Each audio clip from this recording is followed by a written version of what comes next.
welcome to the very first episode of the TIllbrook Talks podcast, where you either love it or you're wrong. Today, for our very first episode, we have a special guest in possibly the most famous person in our friendship group, Mr. OLVR. Welcome, Ollie. Thank you very much for having me. No problem. So, Ollie, we do have here, what we're going to have on the TIllbrook Talks podcast is a question that I'm going to ask every single person that comes on. Mm-hmm. Okay. Just to bear it in mind to all the people viewing at home, just thought it'd be a little funny thing to include. Me and Ollie have actually recorded this podcast once, but my OBS didn't record the whole thing. So we've had to do it again. But you're not meant to be perfect in your first go, are you? You're going to have a couple of mistakes. Trial runs, yeah. Yeah. So you never know, your answer could change from this. So you walk into a corner shop with £5 in your pocket. Yeah. What are you getting?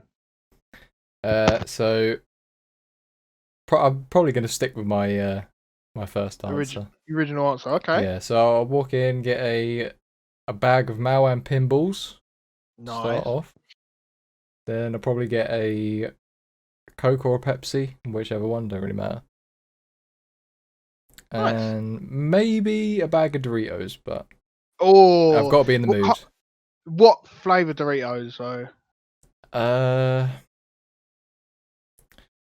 It really depends what mood I'm in, to be honest. Yeah, I feel that because like you're mood with crisps and really anything. Like just you look at something, you're like, oh, I don't know if I fancy that or I fancy this today. It just depends on what mood you're in.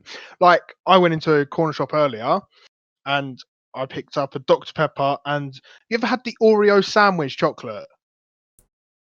Yes, I think I have. It's the one with an Oreo in the middle and like chocolate around the outside. Yeah, there's a bar. Oh my god, that's my favourite chocolate bar by far. Yeah, Oreo slap. So good. Or anything Oreo is just amazing.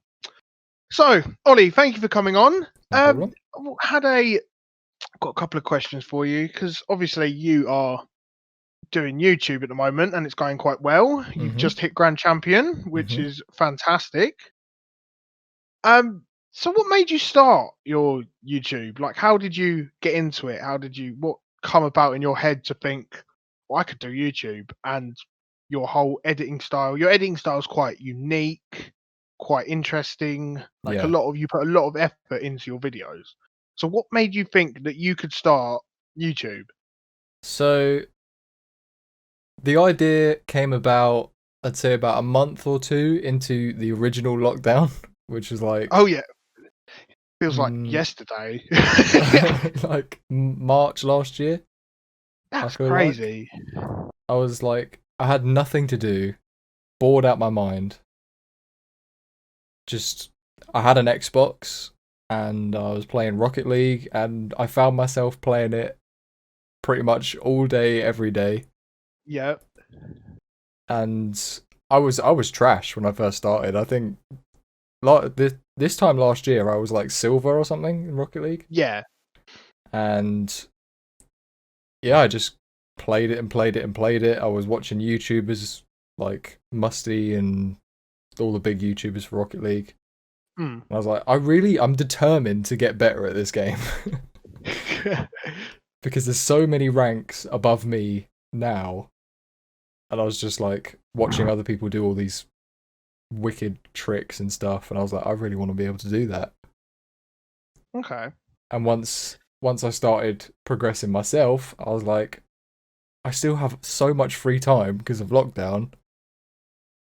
I just thought about making content, and that's where it led to. Something to get especially like having nothing to do during these times is something to give to the people who because you didn't actually tell anyone. Well, you told a few people. Like I remember, you told me by mistake because you said you were working. I was like, well, you don't have a job, and then you was like, well, okay, just had to tell me. Yeah. But it was only like a handful of people that knew, and you grew your channel to 1,000 subs by yourself without anyone helping, like any like special shout outs or whatever, Yeah. you just grew it by yourself, which I like. Like you're not relying on other people to like friends to sub to you, which Yeah.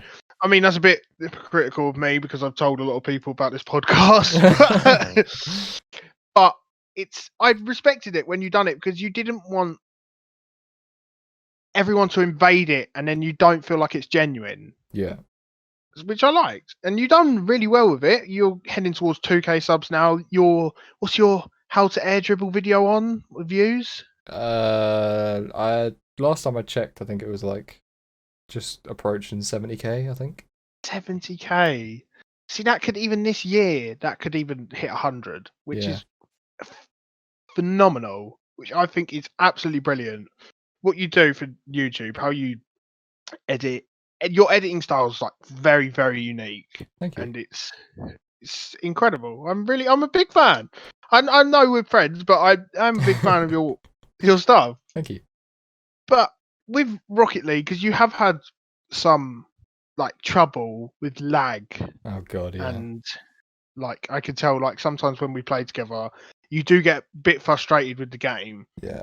Is there any? Do you think at any point you would want to branch off into like other games, so maybe play something else, or like focus your channel on some other game, or do you think you'll still stick to Rocket League? Maybe make because you have a second channel, but you haven't started doing anything on it yet, I believe. Yeah.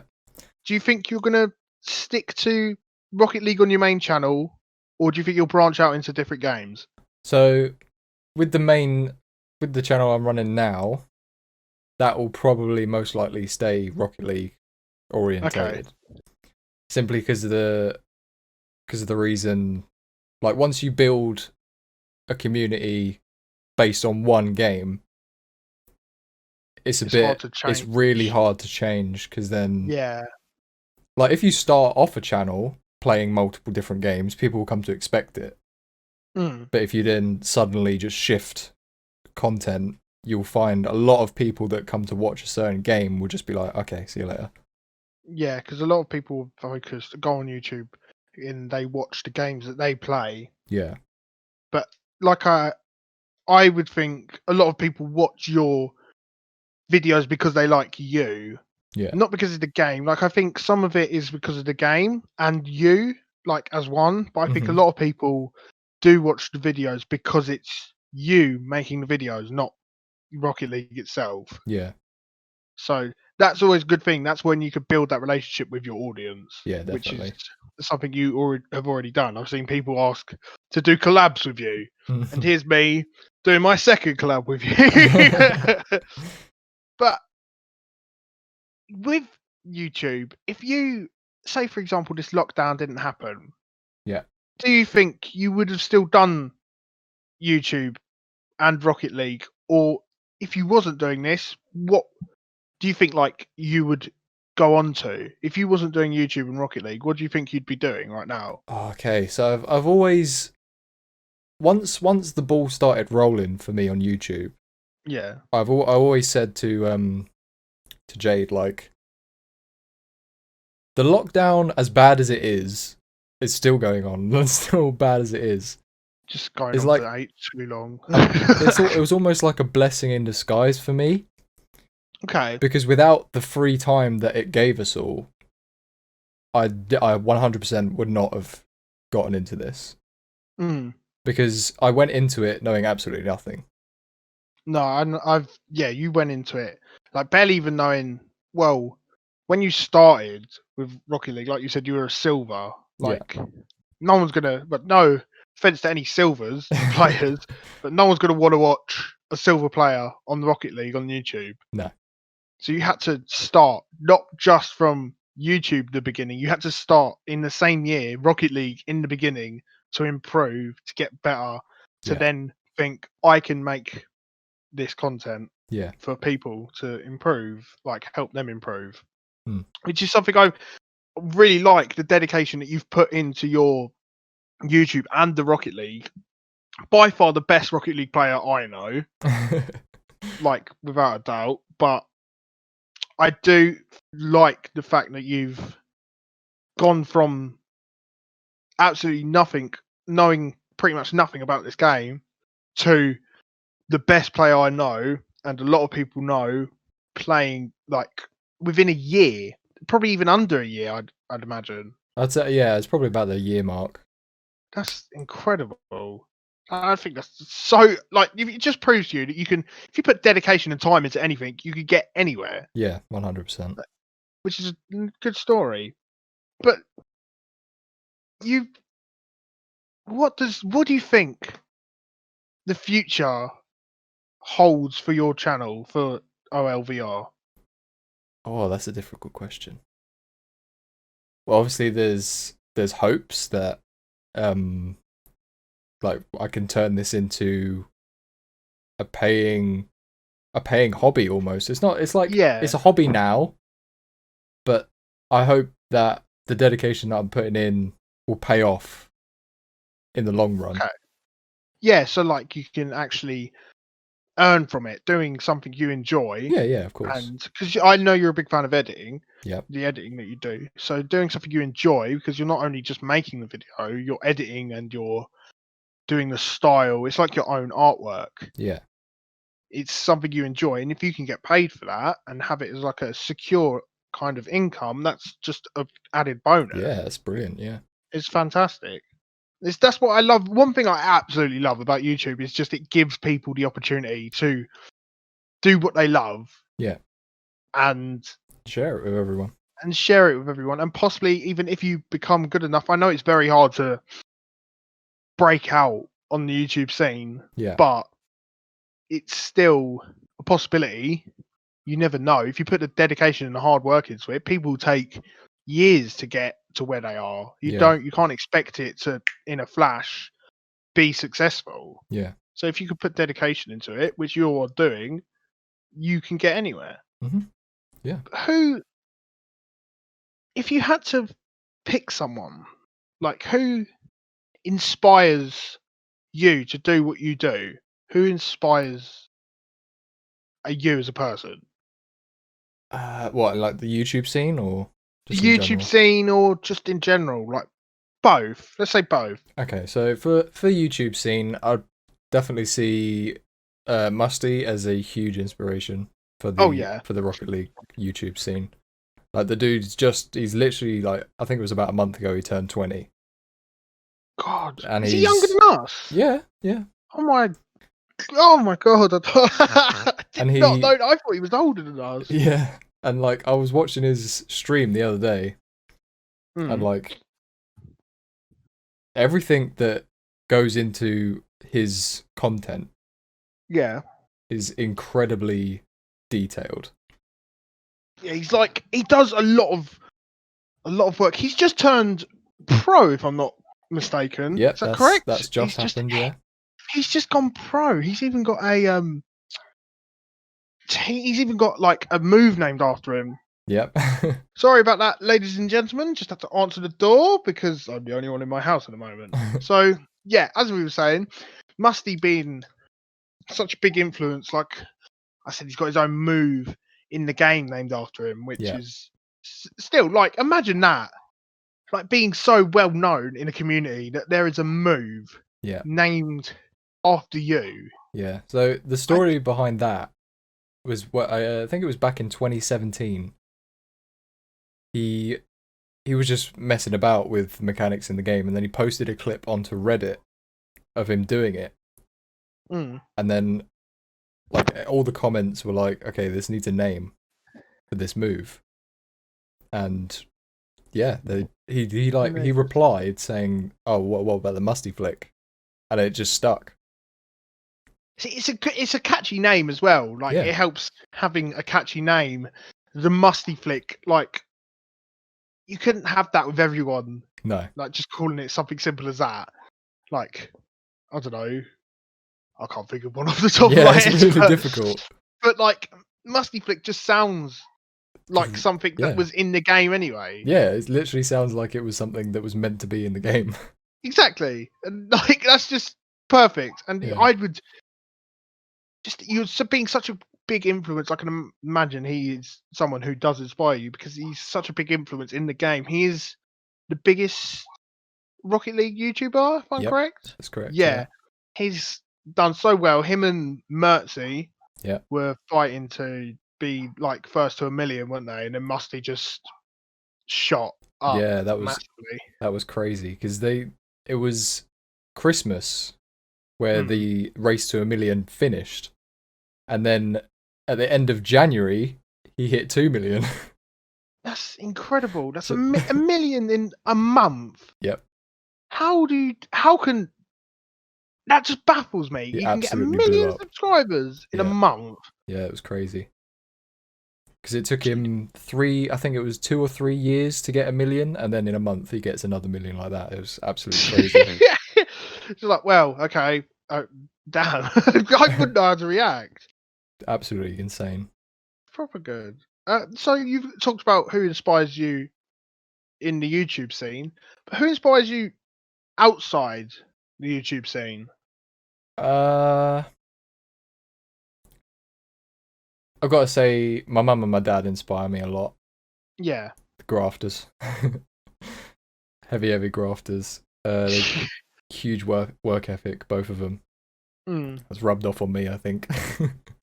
Yeah, I've met both your mum and your dad, and they are proper lovely people. Yeah. Like I can see like they're so like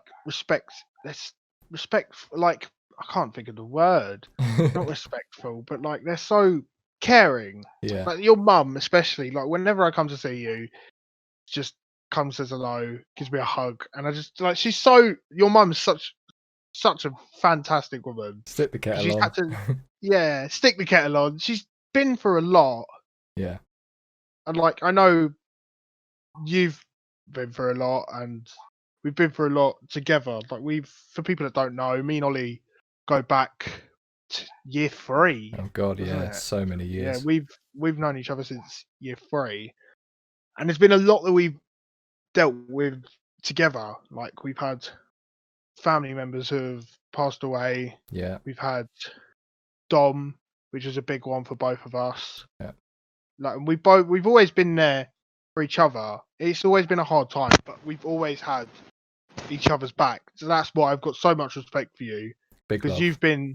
you've been like a brother to me, which is what I just couldn't ask for a better friend, and I'm really grateful for you and everything you do.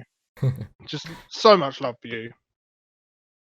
But yeah, let's move on from making the listeners depressed. Let's move on to some more upbeat topics. Yeah. So like, let's talk about games again, because let's go on to games when you were growing up. So let's talk about what were your 5 favorite games growing up. Oh, okay. So I was a Nintendo kid. Yeah, I was the same with my DS. Yeah. Oh, actually, I'll tell you what. No, not always Nintendo. I must say, I did have a PSP. Yeah. Okay. I had like PSP with PES 06, Yeah. which I played non-stop. See, I never had a PSP. I never had a PlayStation. I never had a PSP. I had the original Xbox, but I never played it a lot. No. I was always more interested in the Nintendo, like Game Boy, DS kind of thing. Mm. And then when the Wii came out, that was like insane. No, the thing I liked about the Wii, right, is when you go round someone's house and you went like when you went around someone's house for the first time and they had a Wii, and you're like, oh, this is sick. Like so much, like this is incredible what they've done. But I got my own Wii, and it wasn't as fun like playing by yourself. Okay. Like you had people, like sometimes people would come over and you play it, but when it was just you on the Wii, you're like, this is a bit dead. Yeah. Like, there's no one to play with. I'd say it's a lot more fun when you're playing with someone else as well. Yeah. Like I got one and I was so excited to play, and like I got it on the day. I can't remember if it was birthday or Christmas. I got it, set it up, played it. I was having fun, and then the next day I done it again. And I was like, it's not as good when you're on your own. That's why I think the Wii wasn't as successful. Like it was a successful console, but not to the level of the DS. Because they're still making. But no, are they still making DSs, or have they stopped now that the Switch is out? They've stopped now that the Switch is out. Yeah. Oh, they were still making DSs for years. Yeah. But the Wii stopped. Like it stopped. They tried to go to the was it Wii U, the little one? Yeah, that was a flop. That didn't. Yeah, that was a flop. It's just Wii was better when you were with people. Yeah, 100%. But anyways, what games were you playing on the like Nintendo consoles? What? So the very top 5? very first game that I ever played was a Pokemon game on the Game Boy. Okay. And then, because Pokemon was fucking huge way back then. Pokemon still is huge. Yeah, it still is, but it was like, I wouldn't say it was in its prime when we were like in primary school, but it was close. Yeah. So I wouldn't know when to put it in it, like say it's prime, but it was close for when we was in, like you said, primary school. Yeah. Was Diamond and Pearl. Yeah. When we was in primary school, that was huge. So the first game was on the Game Boy, and then I played like the other Nintendo games like Mario. Everyone played Mario. Oh yeah. Trying to think of another one. I can't think. Spyro's PlayStation, wasn't it? Yeah. See, I never had a PlayStation. I didn't experience any of those games. Experienced Spyro. Yeah. I feel bad for you. Spyro was incredible. It was such a fun game. So iconic. What's the other famous one on PlayStation? Begins with an R. Can't remember what it's called. There's Crash Bandicoot. Yeah, that's one as well. That's crazy. Oh. Ratchet and Clank. That's what it's called. Ratchet and Clank. Yes. Yeah, I never got to play any of those games. I think I played a little bit of it. I played Crash Bandicoot and I played Spyro. I was a big fan of them, but I didn't play much of Ratchet and Clank. No. But you can't. That's such a shame because they've done some remasters of those type of games. Like, did you ever play Abe's Odyssey? Nope. Oh my god! Anyone that knows that game, so if anyone's listening, please let me know if you've played that game because it's a fantastic game. You're a little alien, and I remember it from the there's like a little menu we can go on where you click different buttons and it will get him to say different things. So it's like hello. It's like in his little alien voice. We'll have to look it up after when we're done this. I'll look it up. It's so funny. But it's such a brilliant game. And then they remastered it on the Xbox, and I got it. But I want them to do more of that, like the remaster games. Yeah. Because I think the remaster games would absolutely slap. So it would just remind people of their childhood. Like that's what they're doing with Diamond and Pearl, which we saw recently because we watched the live stream. I'm so excited for that. Oh, I can't wait. That's going to be... I need to get a Switch. I just need to get a Switch. As soon as I possibly can, I'm getting a Switch. Because I wanted a Switch to play Animal Crossing, because I thought that would just be like... So I got stressed out playing COD, like Animal Crossing. Just play that, you can't get mad at it. Yeah. But, yeah, so you had Pokemon growing up on the Game Boy, and then what did you move on to on the DS? Pretty much the same thing as new Pokemon games came out. Obviously got those on the DS. Still stuck with Mario. My first ever console game was Sonic the Hedgehog. Oh, I used to play that for hours on end when I was a kid. But then once, I think it was like when we got to year 7, I think, when we just started secondary school, I got an Xbox. Okay. And then it was the Call of Duties, the FIFAs, the stuff like that. Yeah. The classic. The rite of passage for every teenager, I think. Oh, 100%. It's just that's the go-to. Yeah. People think that's what everyone was playing in school. Was just you had Call of Duty, FIFA, and then when GTA come out, GTA was huge. I Oh god, remember yeah, I remember that. remember talking to people and them saying like what they were planning to do on GTA when the online comes out because it didn't come out straight away. Yeah, how long You did it think take? It was like a month, it was? wasn't it? No, I think it Or was longer over. than I think that. it was a couple of months. People were like the storyline. The storyline was fantastic, but obviously you could only do it so much. Yeah, But yeah. I think people completed it really quickly.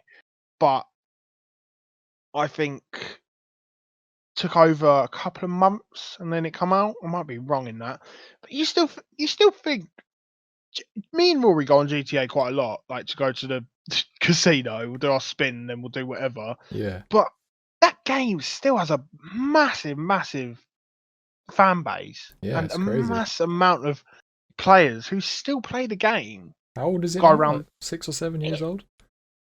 I think it's 8. 8 years It's coming old. up to 8 years because it was 2013, I believe it come out.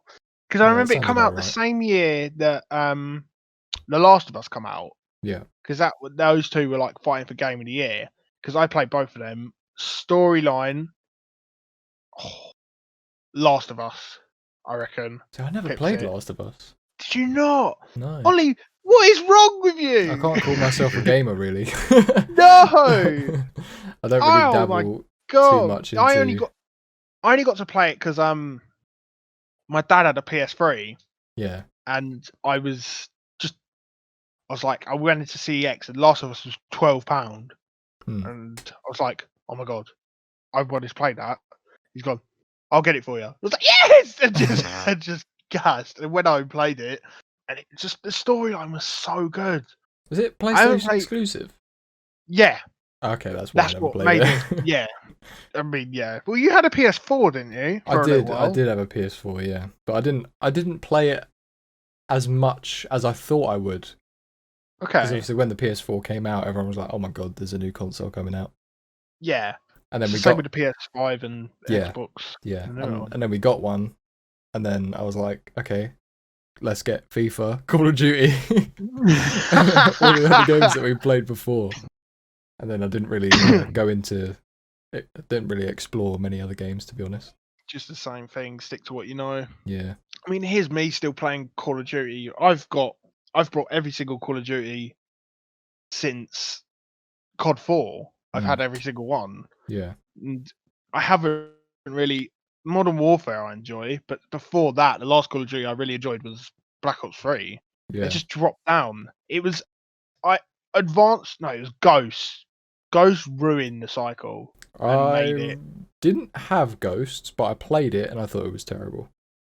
It was terrible. The maps are too big. The time to kill was a bit meh. I didn't mind Infinite Warfare for a little bit, but there was only so much of it you could play. Just because it wasn't Call of Duty. Was Infinite Warfare the one that came out with COD 4 remastered? Yes, Yeah, I never played that. it was. It was okay. Like, I mean, I wouldn't go back and play it now. I liked Advanced Warfare, but Yeah, my it is brother what played it a is. lot of that. Yeah, I still go back and play that sometimes. Like Matt and me go back and play it Yeah, sometimes, which is it's quite fun. But there, obviously, being not such a popular game, it's not very populated, yeah, and it being quite old. So we go on, we take like sometimes 10 minutes to find a game. yeah.